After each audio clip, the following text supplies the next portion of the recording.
P D M جو ہے وہ کیوں سینٹ کے الیکشنز کے بعد سارے معاملات کو لے جانا چاہ رہی ہے؟ اب میں نے جو آپ کو خبر دی تھی اس کے اندر ایک مزید ڈیولپمنٹ ہوئی ہے. ایک 30 کا ٹولہ ہے جس سے رابطے کیے جا رہے ہیں. جو میں نے خبر دی تھی یہ اس کا پارٹ 2 ہے, مزید ڈیولپمنٹ ہے اس کے اندر. اب اس کے اندر میں مزید جو اپڈیٹ ہے میں آپ کو وہ بھی دے دیتا ہوں.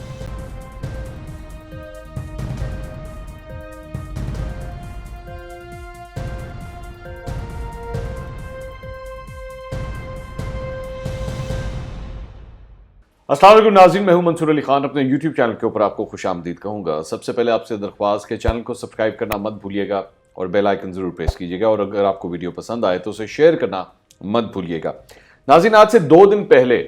میں نے آپ کو ایک خبر دی تھی, آپ کو اپنے ایک ویلاگ کے اندر, اور میں نے خبر یہ دی تھی کہ دراصل میں پی ڈی ایم جو ہے وہ کیوں سینٹ کے الیکشنز کے بعد سارے معاملات کو لے جانا چاہ رہی ہے. اور میں نے آپ کو یہ خبر بھی دی تھی, میں نے آپ کو بتایا تھا کہ دراصل میں یہ جو اتنا بڑا یو ٹرن لیا گیا ہے پی ڈی ایم کی جانب سے سینٹ کے الیکشنز کے حوالے سے, جس کے اوپر ظاہری بات ہے لوگ مذاق بھی اڑا رہے ہیں اور ان کو تانے تشنے بھی دے رہے ہیں, یہ کیوں اس سب چیزوں کو برداشت کر رہی ہے. میں نے آپ کو اس کے اندر یہ خبر بھی دی تھی کہ اس کی وجہ یہ ہے کہ یہ ٹیسٹ کرنا چاہ رہے ہیں, یہ دیکھنا چاہ رہے ہیں کہ سینٹ کے الیکشنز کے اندر کتنے لوگ دراصل میں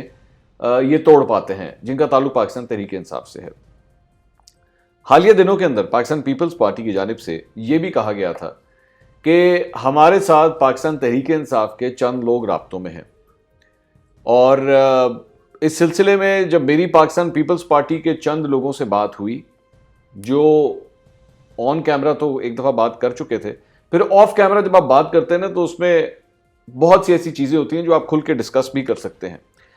تو اس کے اندر یہ جا کے پتہ لگا کہ واقعی یہ جو کلیم کر رہے ہیں اس کے اندر کچھ حد تک حقیقت بھی ہے, لیکن ضروری نہیں ہے کہ یہ جو رابطہ ہوتا ہے وہ رابطے جو ہیں وہ کس حد تک کمپلیٹ بھی ہو سکیں.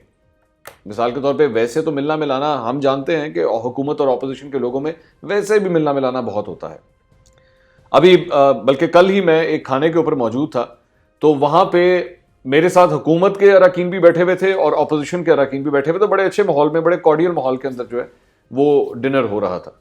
تو لیکن اس کا مطلب یہ نہیں ہے کہ جب انہوں نے اگر ووٹ ڈالنے کی باری آئے گی تو دونوں لوگ جو ہیں وہ اپنی اپنی پارٹیوں کو چھوڑ دیں گے. وہ بے شک بہت اچھے آپس میں دوست ہوں, لیکن جب ووٹنگ کی بات آتی ہے تو وہ پارٹی لائنز کے ساتھ ہی رہتے ہیں. لیکن یہاں پر صورتحال کچھ مختلف ہے. اب میں نے جو آپ کو خبر دی تھی اس کے اندر ایک مزید ڈیولپمنٹ ہوئی ہے. نصرت جاوید صاحب جو ایک سینئر صحافی ہیں, انہوں نے ایک کالم لکھا ہے, اور اس کالم کے اندر انہوں نے یہ بات لکھی ہے کہ 30 کا ایک ٹولہ ہے جو دراصل میں پاکستان پیپلز پارٹی کے ساتھ کچھ دیگر وجوہات کی وجہ سے, جس میں خاندانی مراسم بھی ہیں, جس میں دھڑے بازی بھی ہے, جس میں آپس میں جو پرانے گروپس ہیں جن کے لوگ کچھ ادھر بھی ہوتے ہیں کچھ ادھر بھی ہوتے ہیں, وہ والے معاملات بھی ہیں. یہ کچھ اس طرح کا ہی معاملہ ہے جس کی وجہ سے آپ کو یاد ہوگا کہ چودھری سرور صاحب بھی جو ہیں وہ سینیٹر منتخب ہو گئے تھے گورنر بننے سے پہلے, کیونکہ ان کے بھی چند ایسے پرانے مراسم تھے کہ وہ نون لیگ کے ووٹ بھی توڑ کے لے آئے تھے, اگر آپ کو یاد ہو. تو یہاں پہ بھی معاملہ جو ہے وہ کچھ اس طرح کا ہی ہے کہ اپنی خبر کے اندر, اپنے اس کالم کے اندر نصرت جاوید صاحب یہ فرماتے ہیں کہ یوسف رضا گیلانی صاحب کو جو ہے وہ اسلام آباد سے سینیٹر کے لیے کھڑا کرنے کی تجویز سامنے آئی ہے, اور اس کے لیے ایک 30 کا ٹولہ ہے جس سے رابطے کیے جا رہے ہیں. اب یہ جو میں نے خبر دی تھی یہ اس کا پارٹ 2 ہے, مزید ڈیولپمنٹ ہے اس کے اندر. اب اس کے اندر میں تھوڑی سی مزید جو اپڈیٹ ہے میں آپ کو وہ بھی دے دیتا ہوں. وہ یہ ہے کہ اس 30 کے ٹولے کی وجہ سے پاکستان تحریک انصاف کے اندر ایک عجیب قسم کی بے چینی پائی جاتی ہے, کیونکہ یہ تو پتہ لگ جانا کہ ہاں کچھ اس طرح کی بغاوت ہونے جا رہی ہے سینٹ کے الیکشنز میں, یہ تو کافی حد تک اب اسلام آباد کے اندر بچے کے منہ پہ یہ بات آ چکی ہے. لیکن وہ ہیں کون, یہ آئیڈینٹیفائی کرنا بہت مشکل ہے,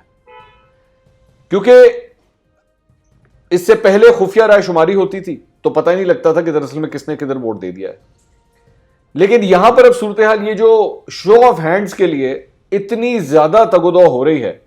کہ اس کے لیے بل قومی اسمبلی میں لے کر آنا, صدارتی آرڈیننس کے اوپر کام ہونا, سپریم کورٹ سے رابطہ ہونا, یہ جو اتنی ہلچل مچی ہوئی ہے نا، اس کی بہت بڑی وجہ یہ ہے کہ پاکستان تحریک انصاف کو بھی اب اس بات کا یقین ہو چلا ہے کہ دراصل میں 30 کا ٹولہ واقعی ایگزسٹ کرتا ہے اور ہمیں اس کا بہت بڑا نقصان ہو سکتا ہے۔ تو وہ جو میں نے آپ سے پہلے بات کہی تھی کہ دراصل میں سینٹ جو ہے وہ ایک ٹیسٹ کیس ہوگا کہ کیا دراڑ ڈالی جا سکتی ہے یا نہیں، اور اس کے بعد نصرت جاوید صاحب بھی اپنے اس کالم میں لکھتے ہیں کہ اگر یہ ہو گیا، اگر تو واقعی یوسف رضا گیلانی نمبرز پورے نہ ہونے کے باوجود سینیٹر منتخب ہو گئے اسلام آباد سے، تو پھر اس کا مطلب ہے کہ حکومتی رینکس میں ایک دم مزید یہ پریشانی آ جائے گی کہ بغاوت سٹارٹ ہو چکی ہے، جس کی وجہ سے بار بار تحریک عدم اعتماد کے اوپر جو ہے وہ زور دیا جا رہا ہے پاکستان پیپلز پارٹی کی جانب سے۔ اب میری مزید اطلاعات کے مطابق پی ڈی ایم کا جو اجلاس ہوا اس کے اندر صرف ایک شخصیت نے تحریک عدم اعتماد کے اوپر اختلاف کیا تھا، باقی سب نے رائے نہیں دی تھی بلکہ خاموشی اختیار کیے رکھی تھی۔ یہ سجیشن پاکستان پیپلز پارٹی کی تھی، لیکن جو مخالفت آئی تھی وہ صرف ایک شخصیت کی طرف سے آئی تھی، اور وہ تھے میاں محمد نواز شریف، جو یہ سمجھتے ہیں کہ اس کا کوئی فائدہ نہیں ہے، ہمیں اس طرف نہیں جانا چاہیے۔ لیکن ہو سکتا ہے کہ کل کو ان کا ارادہ بدل جائے اگر وہ سینٹ کے الیکشنز کے اندر کوئی بہت بڑی تبدیلی دیکھتے ہیں۔ ایک بات۔ دوسری جو ڈیولپمنٹ آ رہی ہے وہ یہ ہے کہ تحریک عدم اعتماد جو ہے، پہلے یہ کہا گیا تھا کہ مختلف فیزز کے اوپر اس کو رکھا جائے، جس میں پنجاب کے سی ایم عثمان بزدار کو ٹارگٹ کیا جائے، اس کے بعد اسپیکر قومی اسمبلی کو ٹارگٹ کیا جائے، اور سب سے آخر میں جو ہے وہ وزیر اعظم عمران خان کو ٹارگٹ کیا جائے۔ لیکن اس میں ایک اور ڈیولپمنٹ بھی آ رہی ہے جس کے اوپر مزید کام شروع ہو گیا ہے۔ چونکہ سینٹ کے الیکشنز ایک ٹیسٹ کیس کے طور پہ سامنے آ رہے ہیں، تو اس لیے بلوچستان اسمبلی کو بھی جو اب ٹیسٹ کرنے کی باتیں ہو رہی ہیں کہ اگر بلوچستان اسمبلی کے اندر یہ نمبر گیم پاکستان پیپلز پارٹی یا پی ڈی ایم کی دیگر جماعتوں کی طرف اس کا جھکاؤ زیادہ نظر آتا ہے اور وہاں سے کوئی اوپننگ نظر آتی ہے، تو پھر کیوں نہ پہلے بلوچستان کی حکومت کو جو ہے وہ گرایا جائے اور وہاں پہ تحریک عدم اعتماد سی ایم بلوچستان کے خلاف لائی جائے۔ تو پی ڈی ایم کے اندر جو ہے وہ اس کے اوپر بھی اب گفت و شنید جو ہے وہ سٹارٹ ہو گئی ہے۔ لیکن اس سارے معاملے کے اندر ابھی تک جو سب سے بڑا لیک آف ٹرسٹ ہے، جو اعتماد نہیں شو کیا جا رہا، وہ نون لیگ کی طرف سے ہے۔ مولانا تو ویسے ہی نمبر گیم سے کافی حد تک باہر ہیں، کیونکہ ان کا اتنا سٹیک نہیں ہے اس وقت ان نمبر گیمز کے اندر، لیکن مسلم لیگ نون ایک بہت بڑی نمبر گیم کے ساتھ موجود ہے، تو وہ ابھی تک اس بات پہ اعتماد نہیں کر رہی۔ معاملہ دوبارہ وہی پاکستان پیپلز پارٹی کے اوپر آتا ہے کہ کیا پاکستان پیپلز پارٹی یہ سب کچھ کر دکھاتی ہے یا نہیں۔ تو یہ جو 30 کا ٹولہ ہے یہ فوکس میں رہے گا، یہ اگلے 30 دن یہ 30 کا ٹولہ فوکس میں رہے گا،